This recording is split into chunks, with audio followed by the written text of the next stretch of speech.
welcome everyone to our second session in the North America Rangers track of the 2026 National Wilderness Skills Institute. In our prior session, we had a great discussion around the combining of all of our efforts into some sort of North America Ranger regional organization or body.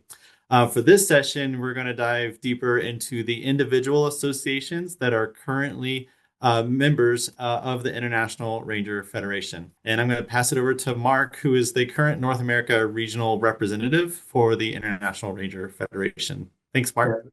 Thanks, Dusty, and thank you all for hosting this event and allowing us to have some space here. Again, my name is Mark Coughlin. I'm the North America rep for the International Ranger Federation. I'm also on the executive board for the Park Law Enforcement Association. I'm also the past president.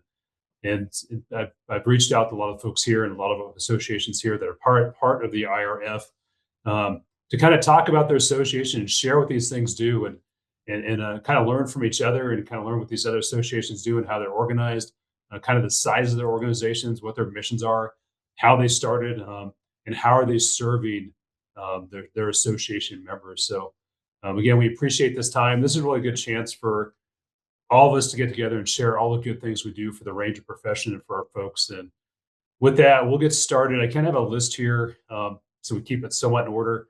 And everyone gets about 10 minutes or so to talk about the history of their organization, how they got started, what they do, and kind of what they're planning for the future, and how they're kind of adapting to changes in this world, and how they're working to better serve their agency, and how they're working to better save their associations, and how are they really recruiting new members, and how are they importantly, just as importantly, how are they keeping members from leaving, and that relevancy piece. So with that, let's get started. I'd like to start with Florida. Warren, if you wouldn't mind starting us off, that'd be great. Sure. Thanks, Mark. My name is Warren Poplin. I'm actually the current president for the Florida Park Service Ranger Association. I had a 34 and a half year career with the Florida Park Service and started as a boat captain and worked my way up through the system. And when I ended up retiring, I was the bureau chief for the Panhandle parks in Florida. So that covered from Tallahassee to Pensacola.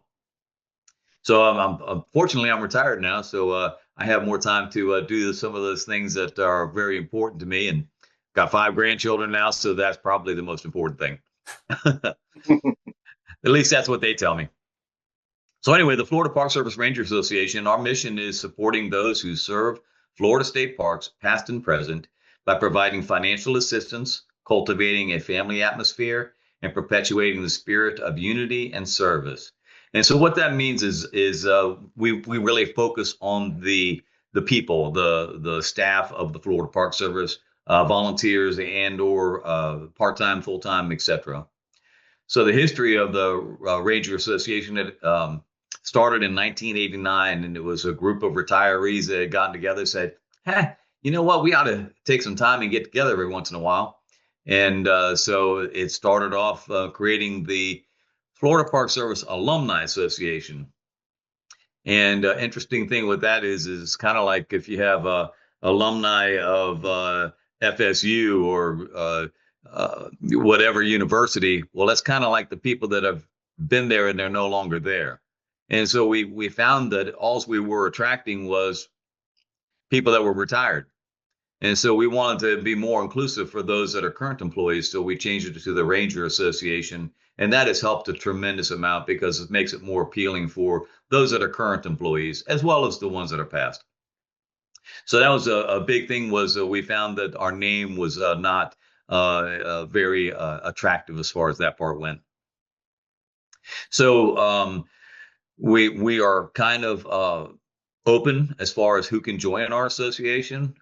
We have past and current employees. We have volunteers. We allow volunteers to join. We also have partnership memberships for corporations and other organizations that might want to see about supporting us.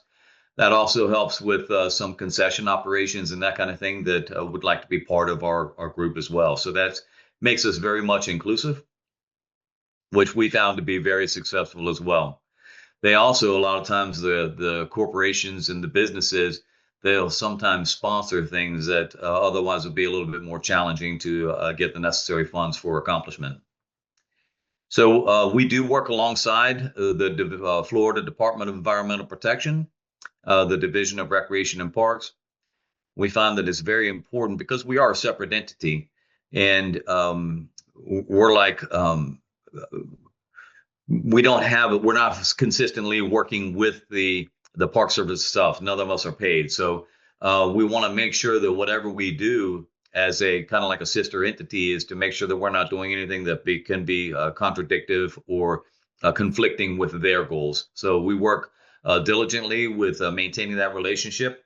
We do have quarterly meetings, and then we do communicate if there's anything else that may come up in between that one or the other should be advised of. Probably a primary objective is through our James Cook Humanitarian Relief Fund.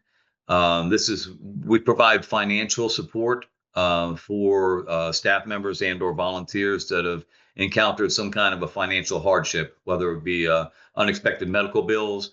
It could be as simple as, hey, the power was off for a week and I lost all my food, to, hey, there was a hurricane and my house got smashed.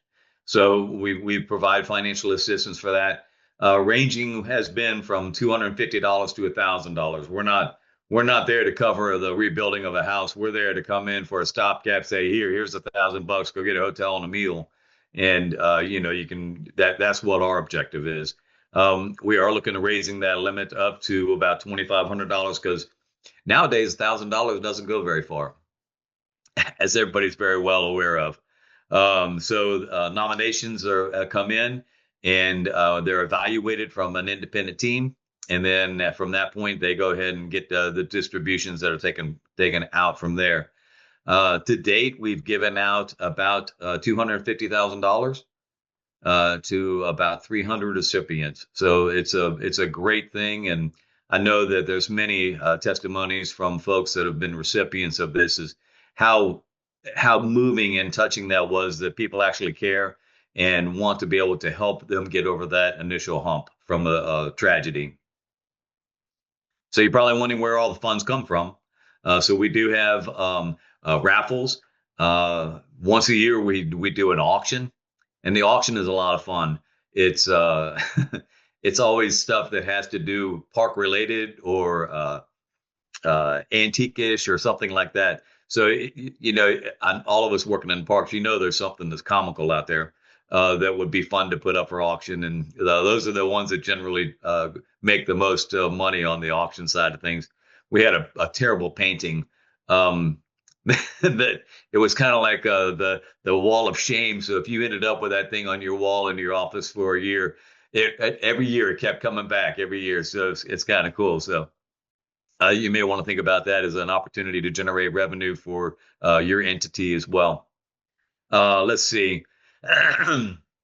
We also do donations. Like I said before, from some of the businesses and other organizations, they'll make donations to our cause. And we also have dues. Our dues are really cheap. We're $15 a year. So it's to make sure that we are not an impact on people's pocketbook. We probably will have to go up to $20 just because it's getting a little more challenging. But currently our assets are a little bit over $100,000. But our objective is to not have a bunch of money. The objective is to have the reserves that are necessary. So when the time does come for a hurricane or something like that, that we have the necessary funds that we can give the support that's needed. Hurricane Michael was a big one. That was a pretty challenging one then because of the number of people that were impacted that were within the parks. And I think for that hurricane itself, we gave out about $50,000. So fun side of things, we also do the Park Ranger of the Year Award. And so that's kind of an opportunity where us as a separate organization are able to recognize the Park Rangers of the Year. The nominations are put in, then we have an independent panel that reviews those. And then just recently we've gotten it worked out where we're able to go and present the Park Ranger of the Year Award at one of the statewide meetings, whether it be a park manager meeting or an assistant park manager meeting. So it's really very cool that we're able to recognize the recipients in front of their peers. So that's really a cool thing that we've got going so far.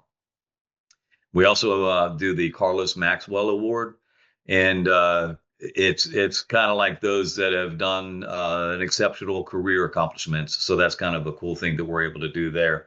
There's been 17 recipients of the Carlos Maxwell Award to date.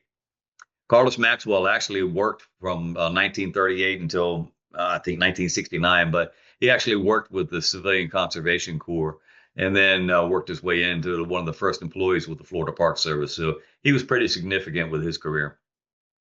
Since then, he's had family members that have carried on and carried on and carried on. So I think his great grandson is with the Park Service now, which is kind of cool. Yeah, you guys do a lot of great work for your employees and their folks. So great agency.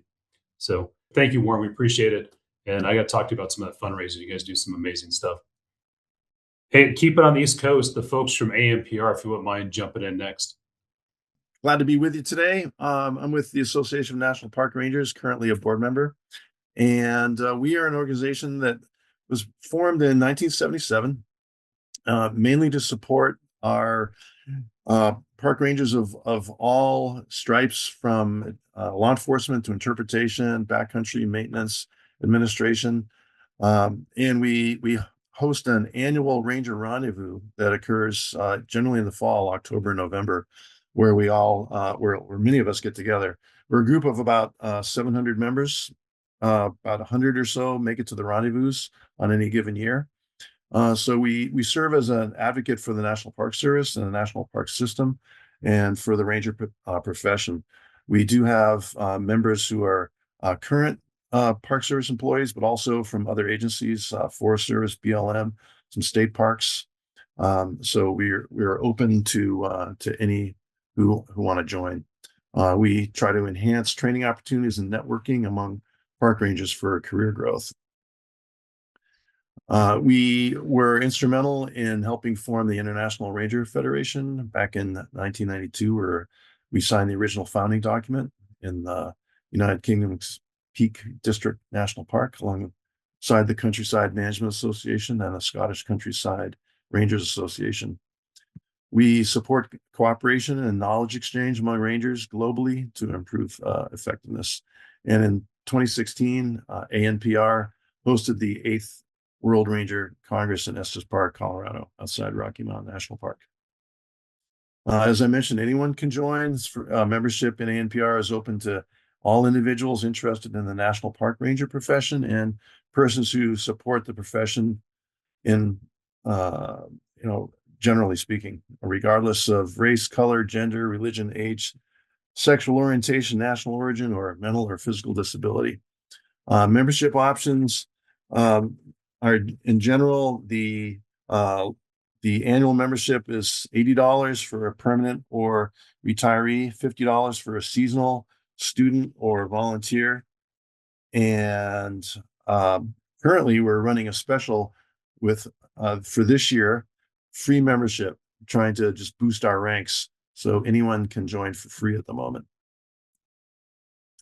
We provide educational resources to folks on our website. There's web pages regarding how to become a ranger, the career path, educational options that people might choose to go in as an entry point to become a park ranger. We provide training at our annual rendezvous and also online. And we perform some advocacy of the National Park Service, National Park System. We provide letters to Congress, letters to the Park Service, Interior Department, and have frequent press releases. Member benefits include resume review and application review. Anyone who is a member can ask that one of our board members take a look at their resume and application and give them hints.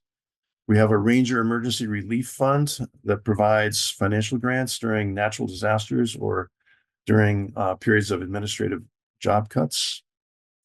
We members get a discount to attending the Ranger Rendezvous in the fall. And the Ranger Rendezvous are relatively inexpensive. The week-long event only costs about $100. And there's a daily rate as well. We have a mentorship program where individuals can connect with experienced park professionals for career guidance. We're connected with Starright Insurance to provide professional liability insurance at a discount. We produce a magazine quarterly called Ranger Magazine, and the archives are online, accessible to others. And there are a couple other benefits, an All Trails subscription, and also pro deals on outdoor gear through Outdoor Pro Link. So that is a rapid summary of what we offer, and we are an organization right now of about, as I mentioned, about 700 members, and we're always welcoming new. Great. Thank you, Tom. I need to call you, talk to more about that liability insurance in the magazine. So 2 things that I'm interested in for PLEA. So yeah, thank you. You guys offer some great benefits to members. So thank you very much. You're welcome.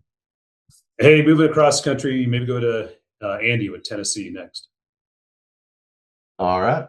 Real quick about myself. I've been a full-time park ranger, park manager for Tennessee State Parks for 24 years. I'm currently the park manager at Pickwick Landing State Park out in West Tennessee. I have been involved in the Tennessee Park Rangers Association most of the last 16 years. I did step aside for a few years, but I got back on the board and currently serve as the international liaison, which kind of spawned from my involvement with the International Rangers Federation as the North American rep from 2019 through 2024. The Tennessee Park Rangers Association was founded around the same time as the other 2 groups we've heard from, 1978. And our mission is to promote professionalism and raise hiring standards, improve communications, upgrade working conditions, support and participate in active training programs, and champion concerns among the members of Tennessee Park Rangers Association and those individuals representing Tennessee State Parks. So we serve the entire uniform staff of Tennessee State Parks. That has changed over the years. In the early years, it was every uniform staff, including a few non-law enforcement personnel. Over the years, the organization morphed into an LE only group. But in the last decade, we began to add non-law enforcement interpretive positions around the state. So we've changed our bylaws. We are now, and we also have non-uniformed law enforcement staff. We have investigators within our general counsel. We have stewardship ecologists within our natural heritage program who were promoted from the ranger ranks but kept their law enforcement commission. So we had to kind of redefine who we serve within the last few years to make sure we're being as inclusive as makes sense. Obviously, there are non-uniform, non-law enforcement park staff, but we've chosen to stick with the uniform staff and or law enforcement is kind of the phrasing that we go with. Right now, I think that's about 350 people. Tennessee State Parks is in a growth pattern. We had 58 state parks about a year and a half ago, and by November, we're supposed to be sitting at 70. So some of those were formed by breaking chunks off of larger parks that were scattered areas that were associated loosely, and now they're individual parks. Some of them are new areas that are being added to our landmass each month. It feels like. So the number is continuing to morph. Each of those new parks have to be budgeted and staffed appropriately. We may not know what that looks like. This interpretive ranger career path is still growing. A few months ago, there was 35. I think we're closer to 50 of those now. So it's a evolving thing, and it's hard to make a clear definition on how many eligible members there are. We usually have approximately half of the field as paid members. That ebbs and flows depending on activity year to year. Sometimes it's as low as a third. Sometimes it's as high as 2/3.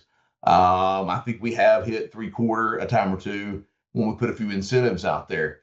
We do have a little bit higher membership, $45. We've increased to that in the last few years, trying to build a few dollars in the bank, and also to you actually will get a little bit of swag, t-shirt, a few swag type gifts when you join now. So it was an offset to that. We moved from 25 to 45 in the last few years. Some of the things we do, probably the most critical thing that the TPRA is doing these days is our scholarship program. It gives away, I would say, $10,000 to $20,000 a year on average. Some of the schools that it funds is the biggest thing it funds each year is the National Association of State Parks Directors State Park Leadership School. Um, I think pretty much every state in the country and several provinces in Canada have sent people to this program. And at this point, it's a fantastic learning tool for park professionals. We actually peer select who we send. The scholarship committee will receive applications in the month of August, and towards the end of August, we gather up each year and select 4 new students to go to attend that program. And that funding is a partnership between the department and the association. We cover half, they cover half. The scholarship has funded everything from law enforcement investigator schools to EMT training, search and rescue, rope rescue, even down to blacksmith training and other interpretive resource management tools, as well as conferences all across the country for folks that are interested in going to those. We fund those through several events that the department allows us to partner with, including the bike ride across Tennessee, the BRAT, the Horton 100, which is a smaller version of that, and the Savage Gulf Marathon, and a couple other events. Savage Gulf Marathon has been billed as one of the toughest trail marathons in the country. It's a brutal course. We have actually partnered with a race coordinator for that one. It's handled outside. The bike ride events are partnerships with the department. We have folks in the marketing team that pair with a host park, and it shuffles around the state each year. Those usually keep our scholarship funds at a general level around $50,000 to $60,000, and like I said, we give out $10,000 to $20,000 each year. We also do sell swag. Other T-shirts are available for sale, as well as just like Florida does. We have an auction. Some years it's pretty exciting. Some years maybe not so much, but it's always fun to see what folks bring to that. Recent advocacy that the group does, because some of those events are very tight partnerships with the department, we don't really view ourselves as a adversary to the department, but we do have the ability to have that collective voice to express concerns from the field, from the 350 uniformed staff in the department. We did push through a death benefit equal to other state law enforcement officers in most recent years. We have pursued retirement packages equal to other law enforcement agencies in the state. We have not received that one at this time. And one of the cool things we did a few years ago was partnered with several other conservation groups and conservation funding initiative, trying to come up with a dedicated fund for the various conservation agencies in the state parks, wildlife, natural heritage, etc. We do a lot of different support opportunities, including if a spouse of a ranger or a child of a ranger, a parent of a ranger passes away, those flowers or in lieu of flower donations will be made. Patterned off of Florida's personal loss, we've set up a fund to send a $500 check, as long as we're able financially, to any state. This is where it's an any state park employee who experiences a loss due to a natural disaster, such as Hurricane Helene. And we've also set up fundraisers for unexpected losses, such as we did have a park ranger commit suicide a few years ago, unfortunately, so we raised funds for his family. We had so several unexpected spousal losses that were pretty traumatic, and young children, so we set up fundraisers for those. And those were kind of in addition to the funds that we would send to those folks independently.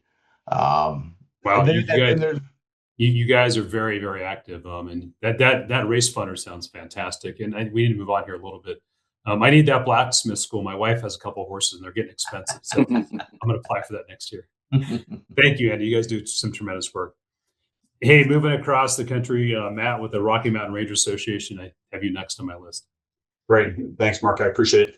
Good day, everybody. My name is Matt Wallet. I'm currently an at-large board member in the Rocky Mountain Ranger Association. My full-time job is as a district ranger at the National Park Service, currently based at Rocky Mountain National Park in Estes Park, Colorado, which was mentioned a little bit earlier by Tom and being here. So I just got elected back in March. I've been a member for a number of years. RMRA, the purpose here is to bring together rangers in our region to build a united voice for our profession and strengthen conservation and recreational opportunities for current and future generations. The association was kind of hatched or birthed back in 2019. There was some folks there from Larimer and Boulder counties, as well as the city of Boulder. Mark's nodding his head. I think he was here then. Who had attended a couple of different conferences in California, and people were really inspired about what was being done there, and thought, hey, we could do this in our backyard too. And so, starting, I think it was in 2020 was when it was officially launched, and since then it has been a pretty active association here in the Front Range of Colorado in particular. And so just a great example of a grassroots effort, just from folks who believe in this profession and who wanted to, like I said, support others in the area, in the region. Currently, there's about 420 members, from students all the way up through our group memberships, which I'll get to here shortly. There's 24 agencies that are being represented. The pricing for that membership does scale for free for students, up through retired and seasonal folks, and then individual or current rangers. And then we also have a group membership option as well, which scales from 3 to 5 members all the way up to 75 to 100 folks. So those price points will change accordingly with all that. Some of the major events that RMRA is associated with is the Ranger Excellence School, which is hosted by Larimer County. I know that Mark is familiar with that. He's part of that for a long time. It just happened here recently, a couple of weeks ago. Great opportunity for folks in the association to come together to support that, either through like the logistics and the teaching, the presenting of things.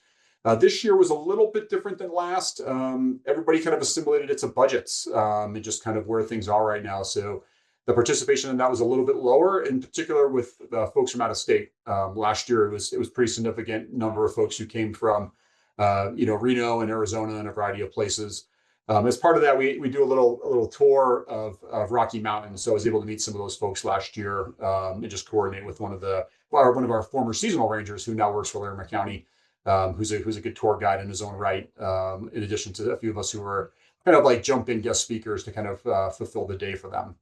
But it's a great program. A lot of folks are really involved in it. They get excited about it every year. A diversity of things are offered through that program that are public safety related, interpretive related. There's a Spanish option for folks to learn some Spanish this year. It's a really great program that's offered every year. Another major event is the Colorado Open Space Alliance that RMRA is a part of. They do presentations there and just represent the association depending on what the topics are every year. And so we've got some board and committee members that are heavily involved in that program. And then we also just have our annual membership meeting with elections, which happens every March. And so Colorado Parks and Wildlife, we're grateful hosts this year. Mark was our guest speaker. He was there and told us all about all of the work that he's is doing and has done. It was a really great turnout. It was a very full room of folks who were there, who wanted to be active with that meeting and continue their participation in the association. Some of the major awards that we give out are Valor Award annually, Distinguished Service, and Life Saving. And so those are the 3 major ones that RMRA really looks for those nominations every year and gives those out to their various members. I'll hit on some of the focal points for our 5-year plan that's coming up here. The first one is going to be connected membership. And so while we're looking to always retain members, we're obviously looking to grow quite a bit. And so some of the ways that we're hoping to do that is just to look at increased opportunities for different awards on top of what I just mentioned. We're constantly looking at, social events, community events with the membership there. One of the things that's really kind of taken off pretty well is going to be like we have pint nights where we partner with different businesses, breweries and restaurants and things. So the folks who mentioned that they're there to support RMRA, there'll be X percentage of the proceeds that will be given back to the association. So we've done that the last several years and starting to schedule those out for this year, which, we usually kind of do like a southern one near like Colorado Springs, a couple in the Denver metro area, and then further north up towards Fort Collins. And those have been pretty successful. Looking to increase our online presence. We've got some accounts, Instagram, Facebook has a couple of examples, but there's some ongoing discussions about diversifying those platforms to be able to reach more people and let everybody know that we exist, that we're here, and what we do. And then also just can always looking for different training opportunities to offer members, whether that's through internal folks who can put those things on or other partnerships that we can maybe leverage to provide more training to folks as we know it's always needed. The second focal area in our 5-year plan is going to be expanded financial resources. So we're always looking to increase donations, and of course membership comes along with that too. Right now you can donate directly through our website, which is pretty helpful. As part of that too, we're just looking to maybe increase a training access fund for folks if they need to get scholarships or they need to get some financial assets to be able to attend different trainings that they're interested in. One of the big things that we're doing right now is somebody's been spearheading a license plate project here in the state, where we're trying to gather upwards of 3,000 signatures to bring a petition to the state in order to have a license plate that's specific to RMRA and supporting park rangers. And so we're working through those logistics there. Obviously, it'd be a way to generate some more donations and some more money, and then have people, promote the association in our profession, through that mode. So that's an ongoing thing. We also have an online store, so we're selling merch all the time, a variety of things, a lot of the typical things you'd see with challenge coins and tumblers and hats and shirts, etc. The focused area number 3 is going to be tangible and accessible benefits for everybody. Just a couple of examples of things that are going to be worked on here is going to be establishing a bit of a document library for different agencies and folks to look at that would have different policies in there, different procedures in there, those kinds of documents that if someone's looking for something or they want to compare and contrast what they're doing with themselves, then they can kind of see and borrow those ideas, that shared learning, the shared experience that we all can have and leverage off of one another.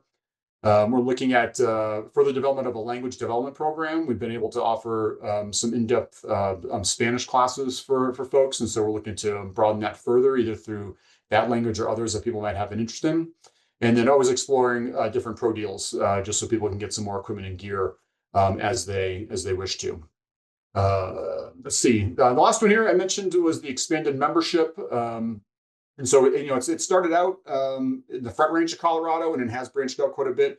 Having a statewide organization like the Colorado Parks and Wildlife Group join us was awesome, just given their reach all across the state. We have some organizations down in Durango area in the southwestern part of the state that have joined. So it has been slowly kind of moving outward from the Front Range.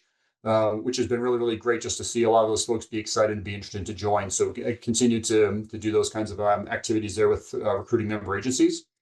We're really focusing on student and seasonal employee memberships right now. We're trying to partner with a couple of the local community colleges who have training programs that are specific to park rangers, and just trying to offer those students those free memberships to get them on board early and to kind of help facilitate their growth into this profession. So that's one thing that we've been talking about in the last couple of board meetings we've had in the last couple of months. And then always looking to increase presence at career fairs and different events, tabling opportunities there. We had a big discussion about World Ranger Day as an example that's coming up, and being a part of some of those with some of the member agencies, or different events that might be kind of a standalone that we might be able to have an opportunity to join. So lots going on for us right now. It's like lots to look forward to, with the 5-year plan, and looking to kind of expand and build up the membership some more. And thanks so much for your time. I appreciate it. And thanks, Matt. You guys have done an amazing job. You're a great example of a regional ranger group. I remember back in 2018 sitting down at Boulder County Ranger office trying to decide, hey, what does that association want to be? And you guys just done an amazing job pulling that together and recruiting members. So yeah, congratulations. Thank you. All right, going off to the West Coast, Mike Lynch. I know you represent a couple of agencies. If you don't mind, kind of giving some information on those. Yeah, I'll give a very quick on 3 groups that represent kind of a range of types of models of ranger associations. First is the California State Park Rangers Association, which was established in 1964. I think it's the oldest existing ranger association in the United States. 500 members, retired and active. Much of, I won't go over it, very similar to Tennessee and Florida, the kind of programs they offer, from scholarships to annual conference, et cetera, et cetera. The California State Park system is huge, 280 units, 78 million visitors a year. So the membership is open to all, park rangers, park professionals, including seasonals, although we've never get many.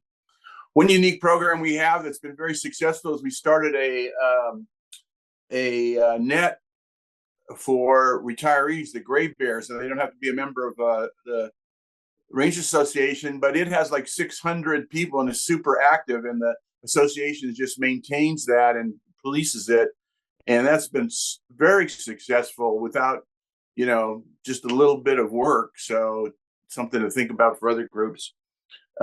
It's pretty much 100% funded on dues, which are $10 a month, $120 a year, mostly by payroll deduction.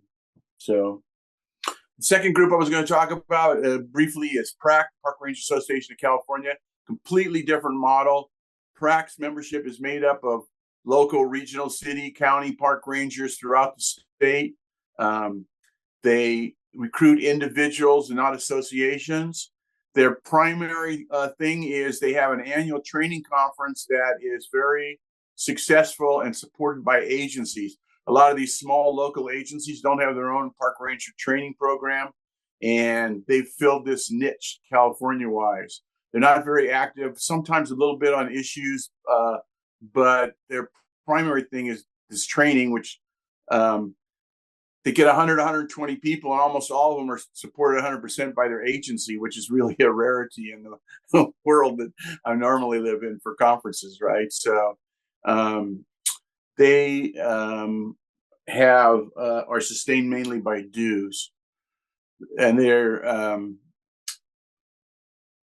take on some of the local issues that the California State Park Ranger Association does, and we've all seen this in many things about roles and responsibilities of the ranger, law enforcement. In California, you can't use the title park ranger if you're not a law enforcement officer, and which was the law that came in during out of our union 25 years ago. So there's a lot of back and forth with local agencies whether they want to make the commitment to the law enforcement training and requirements or not. But it's nice to have a standard out there that they can be a park patrol person or they can whatever they are, but if they don't have law enforcement. So anyway, third group is Ranger Foundation, which is a 501c3 nonprofit charitable organization. Came into existence initially to funnel money for disasters and stuff from not only the state parks but other park staff around the state. It's been very, very successful. It's my favorite group right now. I'm president because we have a board of 5 people and no members, no newsletter, no no input, just 5 board members. We get together, we make decisions about stuff, and we move forward. It's if you run an association, and I've been president of Sea Spray. I've been every position possible in all these groups, including formed and was president for 8 years of our Ranger Union. So I'm well aware of it. And I think everybody knows I've been involved the last 10 years very heavily with the International Ranger Federation. So, but it's nice. That's all by donations. They have a lot of programs. They do a lot of work with Latin America. We sort of adopted Latin America. So we have a line of duty death benefit for Rangers in Latin America who typically do not get any government benefit if they're killed in the line of duty.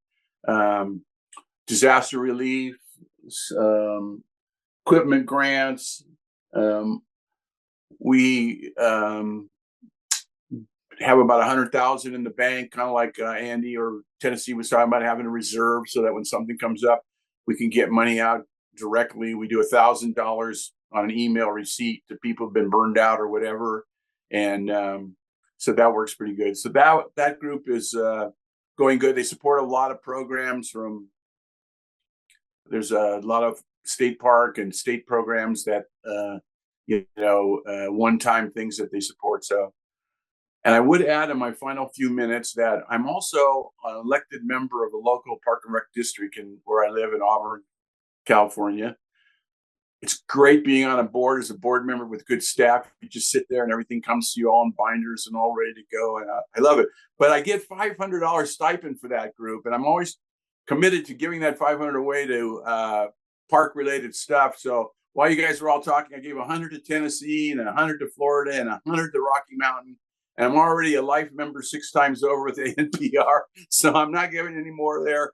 But that was my little thing from today of trying to spread around my free local agency park stipend.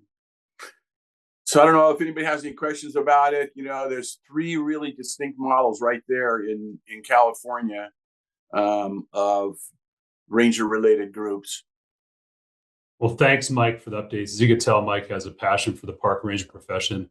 Just, Mike, thank you for all you do to support our profession and for the Rangers. I know you spend a tremendous amount of your own time to make the betterment of the people who work here and the association. So thank you for your time, Mike, and all you do. Thanks. And I for almost forgot, I always like to brag about, I've served 42 years as a California State Park with the last 10 as supervising and superintendent, which was the worst job that I had, the superintendent job. I mean, you know, I love to go to another budget meeting and then resolve why someone's smoking in a vehicle and all that, you know, to manage, like, oh my gosh, it's nothing but problems. But anyway. If you want to hear about some of Mike's escapades, read the book Ranger Noir. He's in there. So that is true. It's a good book, and it's some of the crazy stuff they went through in California. I've been in the park ranger profession a little over 31 years. 27 of those years I was in Colorado. I retired there as a district manager, and I've been in the chief ranger for the state of Wyoming for a little over 4 years now. I'm on the board for the Park Law Enforcement Association, which I've been on the board now for about a dozen years. I still serve on the executive board, and I'm as one of the past presidents. I'm also on the board for the IRF, as you guys know, for the International Ranger Federation. I get really inspired when I listen to you all talk about all the good things you do for your people and for your agencies, and the fundraising you do, and how you help out your folks. And I get inspired more and more. It reminds me of why I do what I do. So, with the Park Law Enforcement Association, we've been around since 1979. We have a little over 2,400 members. Those members include obviously law enforcement folks, fully commissioned rangers, and we have a fairly large group of non-commissioned rangers as well that still serve in some kind of law enforcement capacity through civil charges, civil, whatever it may be for their agencies. They serve in some kind of law enforcement and education roles. So we're open to everybody. And we have everything from agency members, like the folks of Warren's group in Florida, the Tennessee group, and we also have individual memberships as well. And we have student memberships. You know, our biggest thing is really is how do we better build better professionals and better park rangers. We do that through training. We do that through education. We do that through conferences. We have a large conference every year, the last week of February, and that moves around the country every year, so we can get some local people to attend as well. So it's not as hard financially for folks to attend. We also offer a virtual option to that conference. It's pretty cheap. It's $75 for the 3 days. So we try to get as many people engaged as we can. The success, I think, of our membership numbers has been because we've seen the uptick, I think, and people want to be involved in the associations. And our board has 5 executive board members and then 15 non-executive board members. Having that 20 board members has really helped, one, to give us a better diversity in our association, and really help attract more people. Since we're a national organization, help us attract more people from around the country.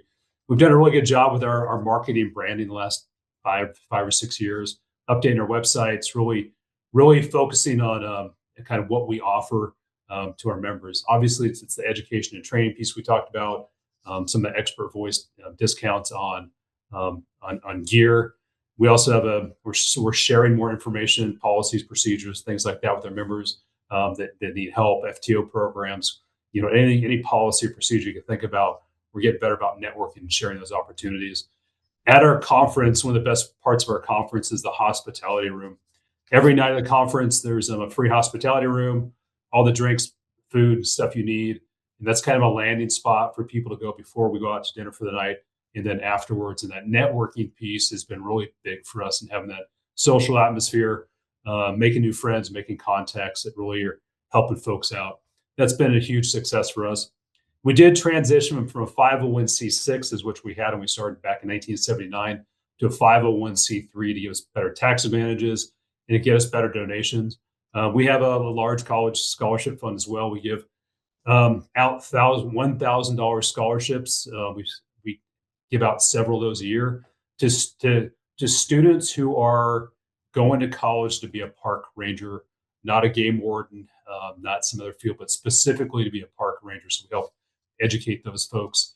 We're really working hard to build up our 501c3, our gifting program, to do some more regional training. So if somebody needed a training in their area, whether it be from policy to firearms to whatever training you might need, to send out instructors to a region to help train those areas and make that training free to different ranger groups. So we're working hard to expand our numbers and expand that group. So we've been really successful in our growth and kind of what we're offering to our members these days. So it's been good. For the last 5-6 years, we've really made some growth and had some impact, and it's been beneficial to our members and to our board as well. Work really hard. So I won't go too much in the IRF. I think most of you know about the IRF right now. This is more talk about North American Ranger Associations. And I appreciate this group that's here today talking about sharing all this information with everybody. Because I think hopefully everybody picked up 1 or 2 ideas they might be able to bring back to their associations as well. I know I did, on fundraising and some liability insurance too. So with that, I would like to leave a minute or two for questions that you all might have of each other. So I'll open it right now. If something came up, something piqued your interest that someone talked about, if you have a question, probably be good for the folks who listen to this later on. So I'll open up right now for any questions you all have. Mark, is plea individual members or members and associations?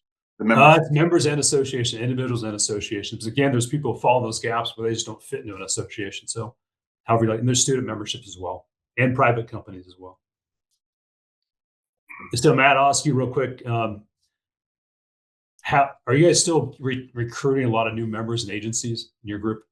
Yeah, trying to all the time. I don't know who. I know that the annual meeting people had talked about. I think you had stepped out of the room at that point, Mark. Like looking at federal agencies, I think I'm the only federal, employee amongst our association. So I've been trying to spread the word here locally. It's like, and then of course I have colleagues in such across the state that I can reach out to as well. But that's going to be one of the big pushes this coming year that folks really want to focus on. Again, on top of students and other seasonal employees.